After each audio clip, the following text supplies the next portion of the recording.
What happens to religious freedom in America has a major impact on its fate in the rest of the world. Why? Because religious freedom has been fully embraced in law and in culture in only one place in history, and that's our own country.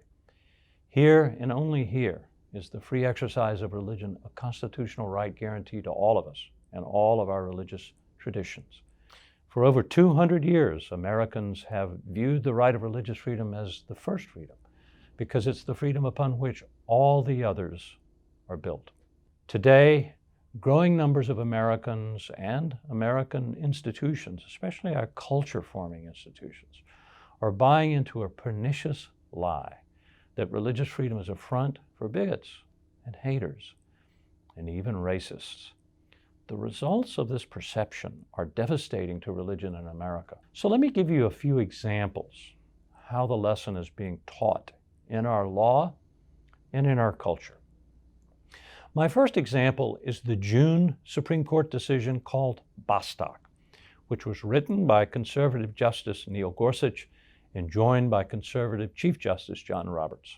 The Bostock decision declared that henceforth in American civil rights law, the word sex no longer means what Congress said it meant in the 1964 Civil Rights Act, that is, man and woman. As a result of Bostock, sex in our civil rights laws now means, in addition to man and woman, anyone who identifies as lesbian, gay, or transgender. This isn't just a dictionary change. It means that Catholic institutions that remain true to our faith can be sued out of existence. And those lawsuits have already begun. Citing the Bostock ruling, the ACLU has sued St. Joseph's Medical Center in Maryland for refusing on Catholic grounds to perform a hysterectomy on a woman who identifies as a man. The ACLU says that applying Catholic doctrine in this case violates the First Amendment's ban on an establishment of religion by the state. This is nonsense.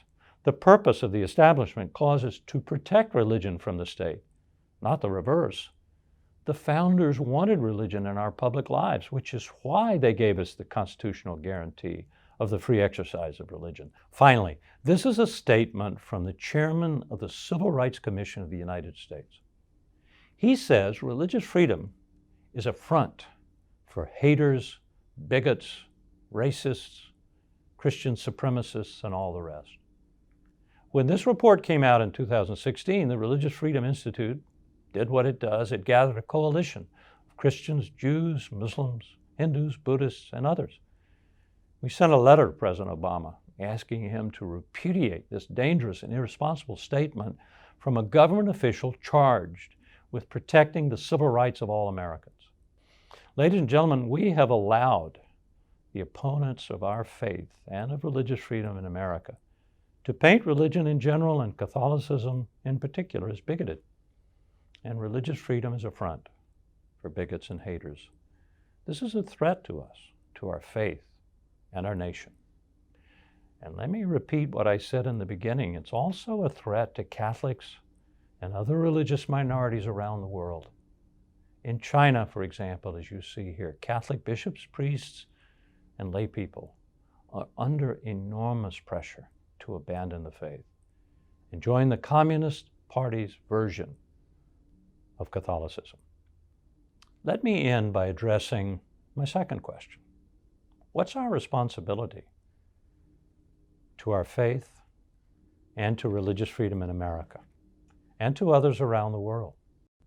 The founders believed our republic would fail without a virtuous citizenry and that the primary source of virtue is religion. Well, Catholics have something to say about virtue. Say it. The founders wanted America's religious institutions to exercise their religion in order to contribute to our understanding of the common good and how it should be reflected in our laws and our public policies. Free exercise of religion has produced the largest and most productive faith-based civil society in history.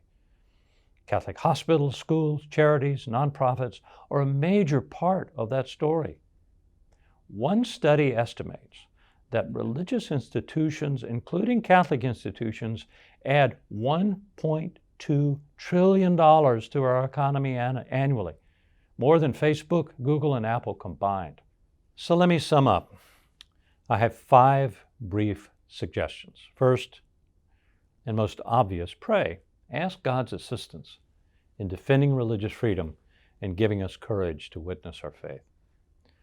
Second, take inspiration from the saints to live lives wholly for God.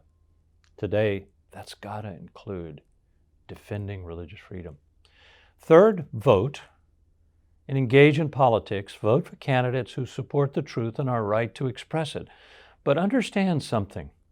No legislature, no president, no Supreme Court decision can solve the problem we have today. We have to retake the culture by exercising our religious freedom as Catholics. Fourth, as a great pope said, be not afraid. Love others by being courageous enough to speak the truth about love to those whom God has put by your side and to the culture. So many souls in our country are being led away from happiness in this life and salvation in the next. Can we be said to be lovers of Christ if we ignore this terrible truth? Each of us has a responsibility to speak in whatever way God gives us, at work, at social gatherings, on social media. Don't be afraid to meet lies with the love that is the truth. Fifth and finally, and in some ways most importantly for this presentation, support Catholic schools, hospitals, charities, and organizations that teach the truth. This is especially critical for those organizations that are engaging our future leaders. And let me add, pull your support away from those who are too timid or too afraid to teach the truth.